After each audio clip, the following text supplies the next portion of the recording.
पिछले वीडियो में हमने बोहर मॉडल के बारे में पढ़ा और बोहर ने बताया कि भाई जो इलेक्ट्रॉन है वो एक फिक्स पाथ पे घूमता है, जैसे ट्रेन चलती है पटरी के ऊपर। और उसने ये भी बताया कि फिक्स पाथ में घूमते हुए इलेक्ट्रॉन की आप वेलोसिटी बता सकते हो, आप रेडियस बता सकते हो, आप एनर्जी बता सकते हो, जो तीन फॉर्मूले मैंने आपको बताए थे उनका यूज करके। बट भाई साहब फिर लोग बैठे और लोगों ने बोला कि यार एटम इतना छोटा होता है तो भाई आप उसकी फिक्स पोजीशन कैसे बता पा रहे हो, वो भी इलेक्ट्रॉन की। एटम के अंदर इलेक्ट्रॉन होता है, एटम ही छोटा है, इलेक्ट्रॉन और भी छोटा है। तो यार फिर लोगों ने बोला कि यार सही बात है यार, अपन फिक्स पोजीशन वगैरह तो नहीं बता सकते।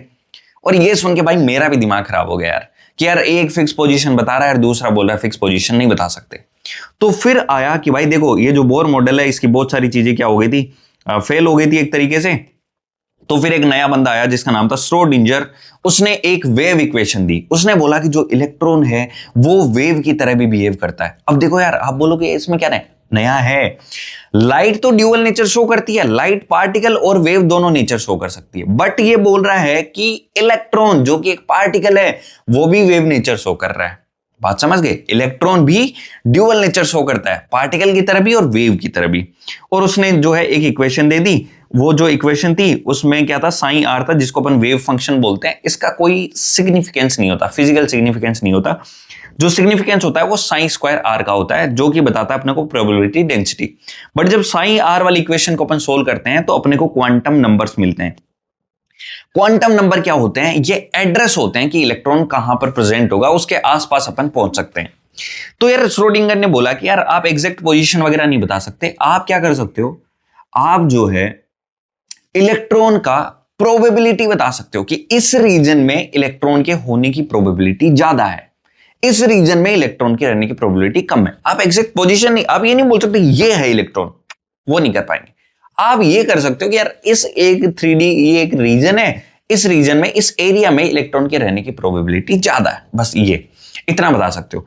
तो जब उसको ये जो श्रोडिंगर वेव इक्वेशन है साइन वाली, इसको जब अपन सोल्व करते हैं तो अपने पास क्वांटम नंबर्स होते हैं। अपने पास 4 क्वांटम नंबर आते हैं, अपन डिस्कस करते हैं एक एक को। सबसे पहले बात करेंगे प्रिंसिपल क्वांटम नंबर के बारे में।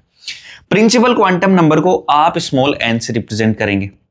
n वही है भाई जो बोर ने बताया था कि फिक्स ऑर्बिट में घूमता है। n की वैल्यू 1 हो सकती है, 2 हो सकती है, 3 हो सकती है, 4 हो सकती है, 5 हो सकती है, 6 हो सकती है, कोई भी इंटीजर हो सकता है, 0 नहीं हो सकता।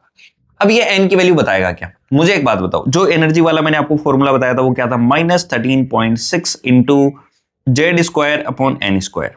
देखो n की वैल्यू जैसे जैसे मैं बढ़ाऊंगा तो क्या होगा, ये वाली जो ओवरऑल वैल्यू है वो कम होगी, बट बाहर माइनस लगा हुआ है तो वैल्यू क्या हो जाएगी, ज्यादा। भाई माइनस नहीं होता तो वैल्यू कम होती, बट माइनस लगा हुआ है तो देखो -3 ज्यादा होता है कि -2, -2 ज्यादा होता है, वो वैसी बात है, समझ गए। तो n की वैल्यू जब आप इंक्रीज करोगे तो एनर्जी क्या हो जाएगी भाई, एनर्जी जो है वो क्या होगी, इंक्रीज होगी, पहली बात।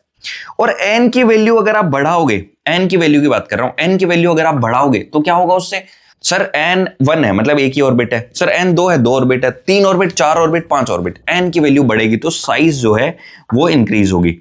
तो ये जो प्रिंसिपल क्वांटम नंबर है ये दो चीजें बताता है, साइज और एनर्जी के बारे में बताता है कि कोई ऑर्बिटल की साइज कैसी है, साइज ज्यादा है या कम है, या एनर्जी ज्यादा है कम है। ये बात आप समझ गए होंगे, मैंने आपको डेराइव फॉर्म में भी बता दिया एक तरीके से कि कैसे n बढ़ेगा तो एनर्जी बढ़ेगी, n बढ़ेगा तो साइज बढ़ेगा। दूसरे क्वांटम नंबर पे चलते हैं, क्योंकि दूसरे पे जब तक आप नहीं आओगे पहले के बारे में अच्छे से नहीं सीख पाओगे भाई।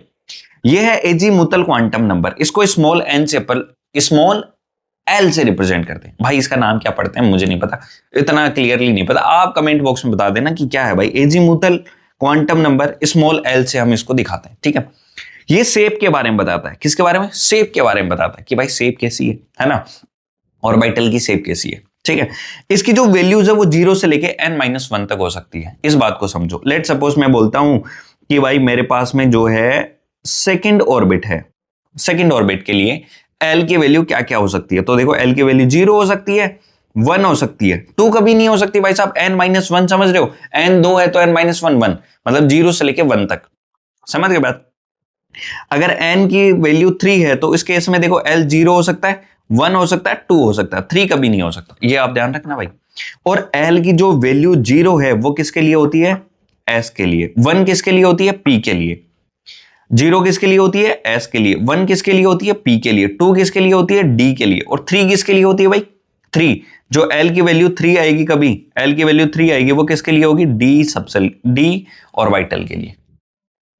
एल की वैल्यू 0 एस के लिए, 1 पी के लिए, 2 डी के लिए और 3 एफ के लिए। यार गलत लिख दिया यार मैंने, आप सही भी नहीं करवा रहे हो दोस्तों।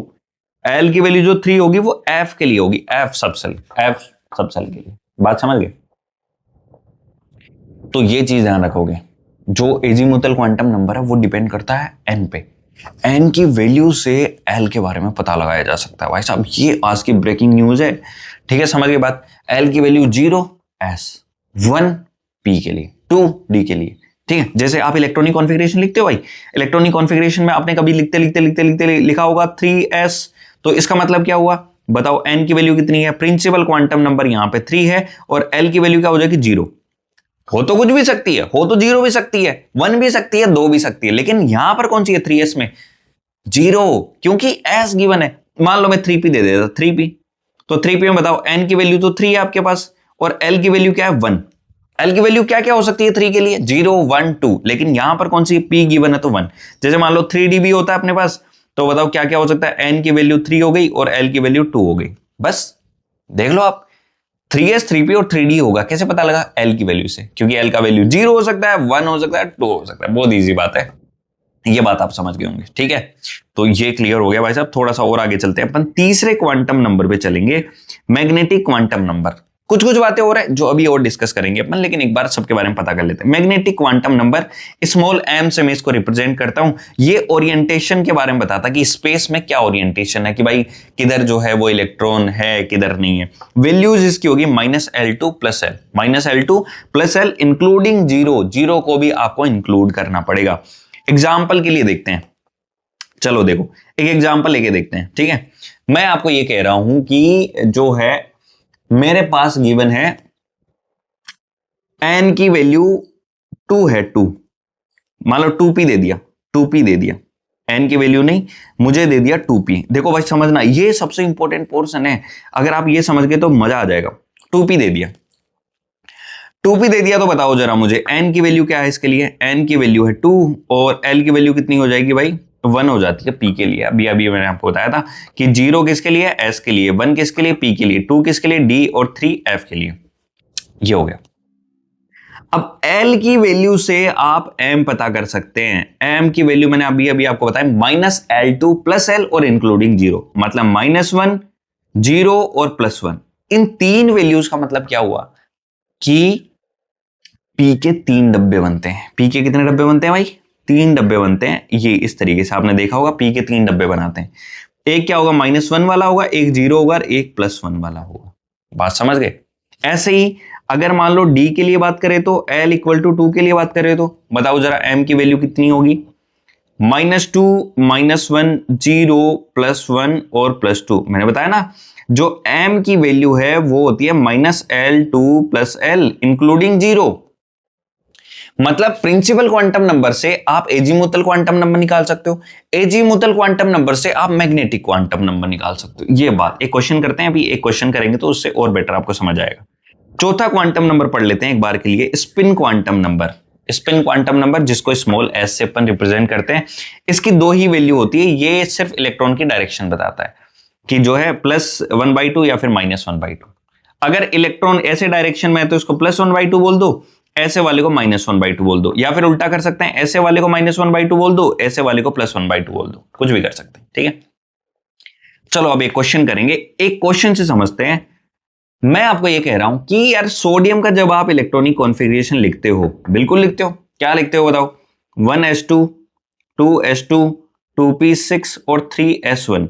ये जो लास्ट इलेक्ट्रॉन आपने फिल करा है उसके लिए चारों क्वांटम नंबर की वैल्यू बताओ, चारों क्वांटम नंबर की वैल्यू। चलो देखते हैं, लास्ट इलेक्ट्रॉन हमने 3s में फिल करा है, तो देखते हैं, पता लग गया कि यार n की वैल्यू 3 है। अब देखो l क्या क्या हो सकता है, l हो सकता है 0, l हो सकता है 1, l हो सकता है 2, मतलब 3s 3p और 3d तीनों में से कुछ भी हो सकता है, बट ये तो 3s है, मतलब l की वैल्यू यहां पर फिक्स आपको गिवन है कि 0 होगी।